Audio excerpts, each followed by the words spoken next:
जय हिंद बच्चों। आज आपने जो हमारा थीम था वीर बाल दिवस, उसी पे बेस्ड हमारी प्रेयर थी और नशा मुक्त भारत को भी हमने आज विशेष प्रस्तुति बनाया। जो बच्चे बाहर की स्टेट से हैं, मैं उनको ये बताने का प्रयास करूंगी आज कि जो जिस धरती पे हम लोग हैं वो धरती एक ऐसी धरती है जहाँ पे गुरुओं, पीरों, फकीरों ने इस धरती को अपने छो दिए हैं, अपने चरण उन्होंने यहाँ पे डाले हैं। हम बहुत खुशकिस्मत हैं कि हमारे पास ही रायकोट में एक गुरुद्वारा श्री टाहली साहब है। मैं उसके इतिहास के बारे में आपको रूबरू कराने का प्रयास करती हूँ। जब 1705 में श्री गुरु गोविंद सिंह जी और उनके साथ कुछ सिख थे, वो यात्रा करते हुए चमकौर साहब, माछीवाड़ा और आलमगीर से होते हुए रायकोट पहुंचते हैं और गुरु जी एक टाली के पेड़ के नीचे विश्राम करते हैं। और उसी समय गुरु जी क्या देखते हैं कि एक आदमी, जिसको हम पाली बोलते हैं अपनी भाषा में, वो भैंसों को चराता हुआ गुरु जी के सामने आता है और गुरु जी उसको देखकर कहते हैं कि उन्हें दूध चाहिए। वो जो भैंसें थी वो सारी की सारी रायकोट के नवाब राय कला खान की थी। शाम का समय होने वाला था तो गुरु जी को उस पाली, जिसका नाम नूरा माही है, तो उसने कहा कि मैं अब तो ये दूध नहीं देगी क्योंकि इनका दूध हम लोग सुबह निकाल चुके हैं। गुरु जी जाने जान थे, रहबर थे, सच्चे पातशाह थे। उन्होंने एक ऐसी भैंस की ओर इशारा किया जिसे हम औसर बोलते हैं। वो छोटी जो थी वो औसर छोटी थी, क्योंकि वो उस समय दूध नहीं देती थी। गुरु जी ने जब उसकी ओर इशारा किया और नूरा माही फिर कह रहे हैं कि हमारे पास कोई बर्तन नहीं है। जब उन्होंने ऐसा कहा कि हमारे पास कोई बर्तन नहीं है, तो गुरु जी ने उनको एक बर्तन दिया जिसे हम आज गंगा सागर के नाम से जानते हैं।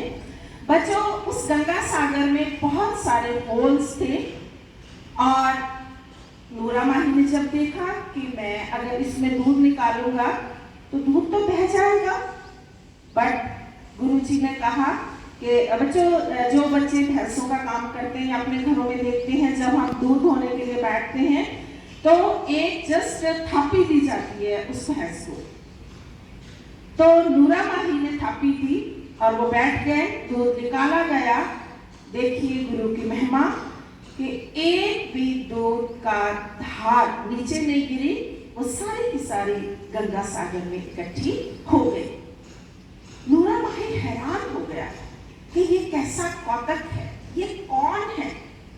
वो दौड़ता हुआ राय कला साहब के पास आया, उनको आके उसने बताया कि एक फकीर वहां पे आए हैं। पूरा वृत्तांत उन्होंने उनको सुनाया कि ऐसा उन्होंने ऐसा मेरे से करवाया, ऐसा हो भी गया। तो राय कला खां दौड़ता हुआ अपनी फैमिली को साथ लेके, अपने परिवार को साथ लेके, जहाँ पे आज टाली साहब गुरुद्वारा है वहां पे पहुंच गया। बच्चों, उस समय ये बियाबान जंगल होता था। उन्होंने क्या देखा कि गुरुजी वहां पे विराजमान हैं। वो उनके पाँव में पड़ गए, उनके चरणों को उन्हें स्पर्श किया और कहा कि आप हमारे साथ हमारे महलों में चलिए, हम आपका खैर मकदम करेंगे, हम आपकी सेवा करेंगे, आप हमें एक मेहमान नवाजी का मौका तो दें। गुरु जी ने राय साहब को कहा, क्योंकि बच्चों अगर आपने इन दिनों में इतिहास ये देखा हो, जब सरसा नदी के किनारे पे गुरु साहिब का पूरा परिवार बिछड़ गया था, वहां पे अभी गुरुद्वारा भी है, परिवार बिछोड़ा सा है, तो छोटे साहिबजादे मां गुजरी के साथ चले गए और आप जानते हैं उनकी क्या फेट हुई, कैसे दुष्टों ने उन्हें नवाब के पास भेज दिया, कैसे उनको शहीद कर दिया गया। ये हम लोगों के रोम रोम खड़े हो जाते हैं जब हम उस घटना को याद करते हैं। गुरु जी ने राय कला को कहा कि आप अपने घुड़सवारों को सरहंद भेजिए और मुझे माँ का और अपने छोटे साहिबजादों का पता करना है। क्योंकि राय कल्ला खान की जो सिस्टर थी वो सरहंद के नवाब के पास ही थी, वो वहाँ उसकी शादी हुई थी। वो वहाँ पे उन्होंने अपने घुड़सवार भेजे। बच्चों, यहाँ पे फिर नूरा माही एक घुड़सवार बनकर सरहंद पहुँचता है।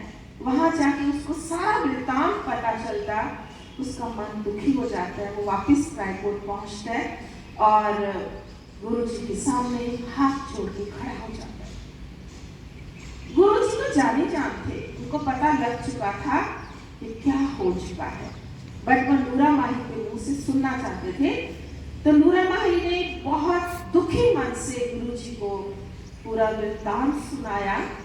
गुरुजी उस समय, बच्चों, एक प्लांट होता है जिसको काहीं का प्लांट कहते हैं, उसके पास था वो। तो गुरुजी ने उसे उखाड़ दिया और कहा कि मुगलों की जड़ ऐसे उखाड़ी जाएगी। बच्चों, उस समय औरंगजेब का शासन था और उसने हिंदुओं को, मुसलमानों को, इवन सिखों को भी बहुत हरास किया था, बहुत दुखी किया था। बट राय कल्ला खां वो भी तो एक मुस्लिम शासक थे। तो उन्होंने गुरुजी को कहा कि गुरुजी हमें बख्श दो, हमारी रक्षा करो, हमारा तो इसमें कोई दोष नहीं है।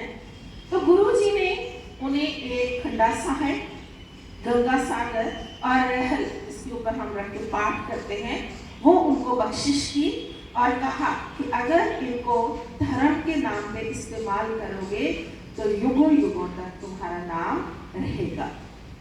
तो आज भी जो राय अजीज उल्ला हैं, राय कल्ला खां के पोतरे, वो पाकिस्तान में हैं और जब समय मिलता है वो भारत आते हैं और हम लोगों को गंगा सागर के दर्शन भी वो करवाते हैं। 94 में भी वो आए थे, 96 में भी वो आए थे।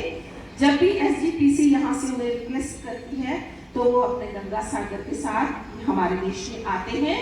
और बच्चों, उन्होंने एक साइट भी बनाई हुई है, रायकोट राय कल्ला खां। कभी उसको विजिट कीजिए और देखिए कि हमारे आसपास का जो इतिहास है वो किन किन घटनाओं से भरा हुआ है। सद्भावना क्लब, केंद्र नंबर 1 हलवारा, ऐसे महान बालों को, शहीदों को अपने श्रद्धा सुमन भेंट करते हैं। हमें जरूरत है उनके द्वारा दिखाए गए रास्ते पे चलने की।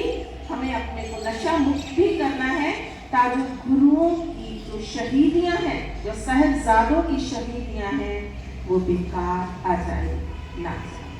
धन्यवाद। ये था गुरुद्वारा तांजाना साहिब का इतिहास। God bless.